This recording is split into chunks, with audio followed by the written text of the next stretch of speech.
अस्सलाम वालेकुम फ्रेंड्स, उम्मीद है आप सब खैरियत से होंगे। आज की वीडियो में मैं दूंगी आपको थोड़ा सा अपडेट, थोड़ा सा ओवरव्यू अपने प्लान्स का। और मेरा चैनल न्यू है तो आप प्लीज़ अगर मेरे चैनल पे आए हैं फ़र्स्ट टाइम तो ज़रूर सब्सक्राइब कीजिए। मेरी पूरी कोशिश होगी कि मैं जो इन्फॉर्मेशन दे सकती हूँ अपने पौधों के बारे में आपको ज़रूर गाइड करूँ। तो वीडियो शुरू करते हैं। सबसे पहले ये देखें, बहुत ही खूबसूरत वेरीगेटेड पत्तों वाली बोगनवेलिया। आप इस पे देखें, इस कलर की फ्लावरिंग हो रही है, ये शॉकिंग पिंक। इसकी सबसे बड़ी अच्छी बात बोगनवेलिया की ये होती है कि आपने इसको जिस तरह शेप में करना होता है, आपने इसे फैलाना है तो आप इसे बढ़ने दें। अगर आप इसको लंबा नहीं करने देते, ज़्यादा नहीं चाहते बड़ी हो, तो आप इसे साथ साथ काटते रहें। और कटिंग से भी ये इजीली ग्रो होती है, लेकिन कटिंग आप ये पतली वाली नहीं ले सकते, आपने इस तरह मोटी वाली कलम लेनी है। मोटी कलम से ये आजकल तो फ़ौरन लग जाता है। तो अगर आपको लगाना है तो आपको ऐसे लगाना है। बाकी उसके बाद इसकी जो दूसरी वैरायटी है मैं आपको वो भी दिखाती हूँ। ये देखें, ये इसके दूसरे पत्तों वाली वैरायटी है। और इसके कलर्स भी देखें, पिंक ही इसके फूल हैं। अदरवाइज़ अगर आप नर्सरीज़ में जाएं, आपको ऑरेंज फूलों वाली भी मिल जाएगी, वाइट फूलों वाली मिल जाएगी। इसमें डिफरेंट मल्टी कलर वाले भी होते हैं। तो ये अब आपकी अपनी चॉइस होती है। फुल धूप में आपने इसको ग्रो करना होता है। उसके बाद यहाँ पे मैं आपको दिखाऊं, ये हैं रोज़ेज़ जो कि अब ख़त्म हुए हैं ब्लूम होके। ये पिंक कलर के, ये देखें, ये इसका फ्लावर है। और ये ऐसे बुश टाइप रोज़ है। और ये भी मैंने ये ड्रम काट के इसमें ये ग्रो हो रहा है। और अभी विंटर में ये फूलों से भर जाएगा। तो इसके लिए हमने पोटेशियम बेस्ड जो खादें वो देनी होती हैं। घर में आप केलों के छिलकों को भिगो दें, और उसमें बहुत पोटेशियम होता है। 2-3 दिन भिगोया रहने दें 1 लीटर पानी में। फिर आप उसमें 1 लीटर पानी और ऐड करें, तो वो वाला पानी इनको दे दें। फिर आ जाते हैं, ये बहुत ही प्यारा, ये देखें, जेड प्लांट। ये कटिंग से बहुत आसानी से ग्रो होता है। और ये आप अभी सर्दियों में फुल धूप में भी ये बहुत खुश रहता है। गर्मियों की तेज़ धूप में ये पीला होना शुरू हो जाता है, फुल धूप में ये बहुत खुश रहता है। उसको आप बहुत आसानी से ग्रो कर सकते हैं। उसके बाद है जी ये जिरेनियम। आप इसके फ्लावर्स देखें, ये भी बहुत इजी टू ग्रो है, कटिंग से ग्रो होता है। ऐसे एक मोटी सी कटिंग लें।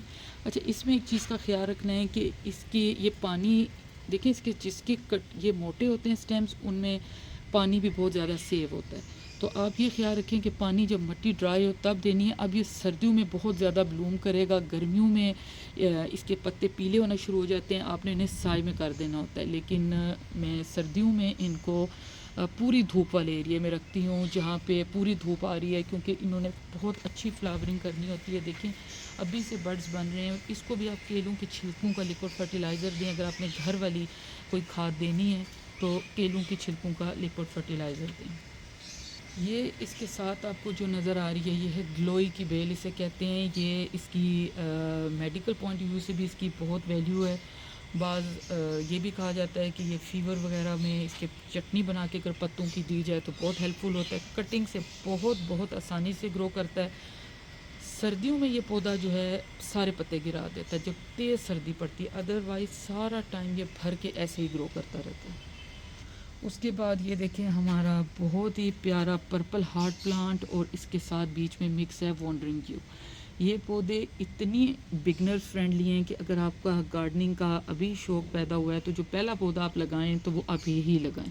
ये अभी विंटर में फुल सन में भी बहुत खुश रहेगा। आप ये देख लें, आप इस ये बिल्कुल ओपन पड़ा हुआ है, इस पर धूप भी आती है, छाँव भी आती है। पानी का ज़रूर ख्याल रखें कि जैसे मिट्टी सूखे पानी दें। लेकिन ये दोनों पौधे कटिंग से इजीली ग्रो करते हैं। और ये ऐसे पौधे हैं जिसमें आपको बिल्कुल टेंशन नहीं लेनी कि खाद नहीं डाली या कुछ ऐसा करना है। ये बहुत आसानी से ग्रो करने वाले हार्डी प्लांट हैं। उसके बाद ये देखें, मदर ऑफ थाउजेंड कहते हैं इसको। ये एक दफ़ा आपके घर पौधा आ जाए तो ये कहीं नहीं जाता है। ये इतने बीज गिराता है जगह जगह, ये खुद ग्रो करता है, आपको बल्कि खुद इनको रिमूव करना पड़ता है। सर्दियों में इस पर फ्लावरिंग भी होती है। इसके साथ ही ये बीच में ऊपर आप देखें, इसे आप साइकस पाम भी कहते हैं, और नर्सरी वाले इसको कंगी पाम कह रहे होते हैं। इसका ये देखें, ये जो आपको नज़र आ रहे हैं ये न्यू लीव्स बनने लगे हैं।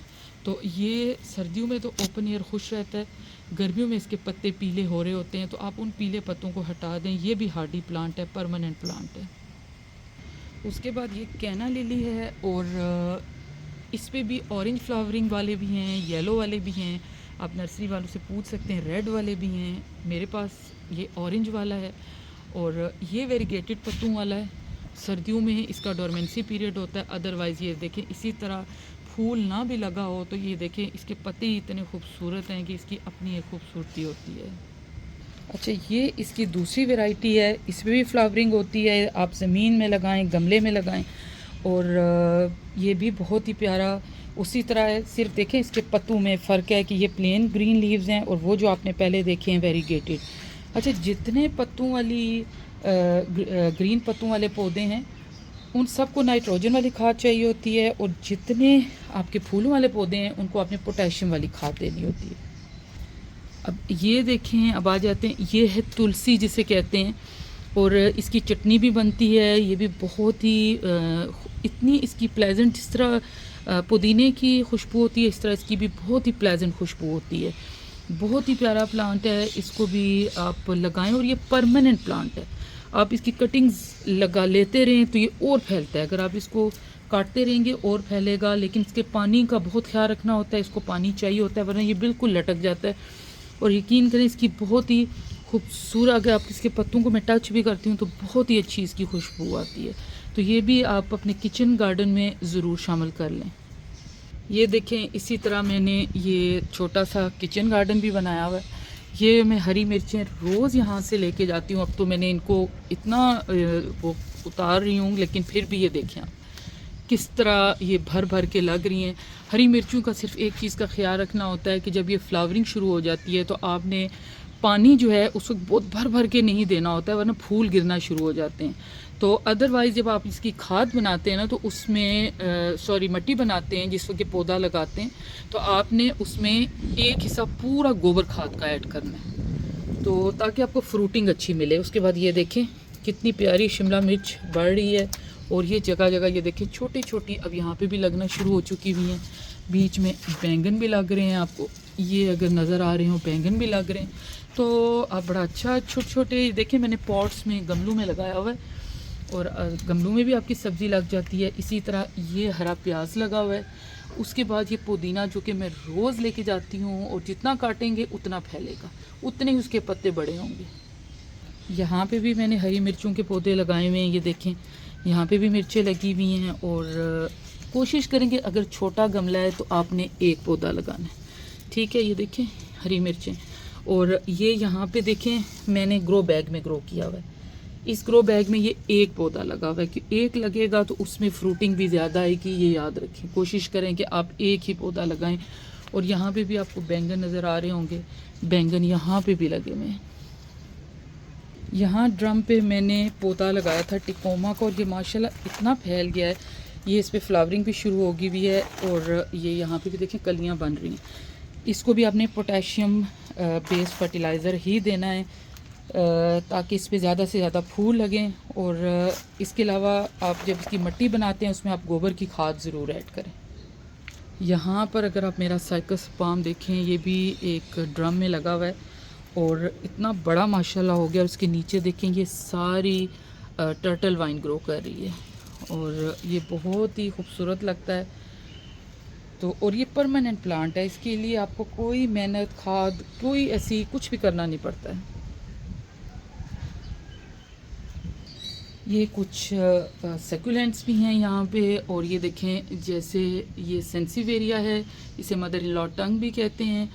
ये आप इंडोर भी लगा सकते हैं, अपने रूम्स में रख सकते हैं, किचन में रख सकते हैं। इवन ये एक पत्ते से भी लग जाता है, लेकिन पत्ते से ज़रा स्लो निकलता है। आप अगर इसका पूरा पौधा बच्चा एक निकलता है जो पप निकलता है उसको लगाएं तो जल्दी लगेगा। ये एक बोल बनाया हुआ मैंने जिसमें ये देखें ये कितना फैल गया है। टर्टल वाइन तो आप एक दफ़ा लगा दें तो बस वो जितना फैल सकता है फैलता है। और ये बीच में जो आपको नज़र आ रहा है ये बनी कैक्टस है, ये भी कटिंग से लगता है। जैसे यहाँ से आपको काटना है, लेकिन एक दिन काट के छोड़ दें, इसमें से एक लिक्विड निकलता है, वो ड्राई हो जाए और फिर उसे आप मिट्टी में लगा दें। ये मदर ऑफ थाउजेंड है बीच में, ये जो कि मैंने आपको पहले भी दिखाया था। याद रखें कि सकुलेंट्स और कैक्टस को आपने पानी ज़्यादा नहीं देना है वरना ये ख़राब हो जाते हैं। यहाँ पे भी देखें ये भी सकुलेंट है और इसको ये वाला जो है इसे एचिवेरिया कहते हैं। ये जो आपको नज़र आ रहा है ये कैंप फायर सकुलेंट है। सर्दियों में इसने बिल्कुल रेड हो जाना है, ये तेज़ धूप में रहेगा और बहुत सुर्ख हो जाएगा। और यहाँ पे देखिए मैंने कटिंग से, जैसे मैंने आपको आगे दिखाया इसका मदर प्लांट और बनी कैक्टस का, देखिए ये ग्रो किया था, कितना प्यारा ग्रो हो रहा है। ये देखें इसके ऊपर कितना प्यारा पार्ट बना हुआ है। और ये बीच में ज़ीब्रा हवर्थिया है, ये जो आपको गर्मियों में ये थोड़े ख़राब होते हैं, लेकिन आप थोड़ी केयर करें तो मरते नहीं हैं। तो ये एलो की वैरायटी है बीच में। इसी तरह ये देखिए छोटे छोटे जो पुराने यूज़लेस स्पॉट्स हैं उनमें आप लगा सकते हैं। ये आप देख सकते हैं ये जेड लगा हुआ है, और ये बीच में सेडम है, ये भी वैरायटी है। ये भी बीच में एक कैक्टस की वैरायटी लगी हुई है। तो ये मैंने देखे यहाँ डिश पे ग्रो किए हुए, तो बहुत इजीली आप कटिंग से ढेरों ढेर पौधे बनाते जाते हैं। तो ये थी आज की वीडियो, उम्मीद है आपको अच्छी लगी होगी। वीडियो अच्छी लगे लाइक कीजिएगा, शेयर कीजिएगा, दुआओं में याद रखिएगा। अल्लाह हाफिज़।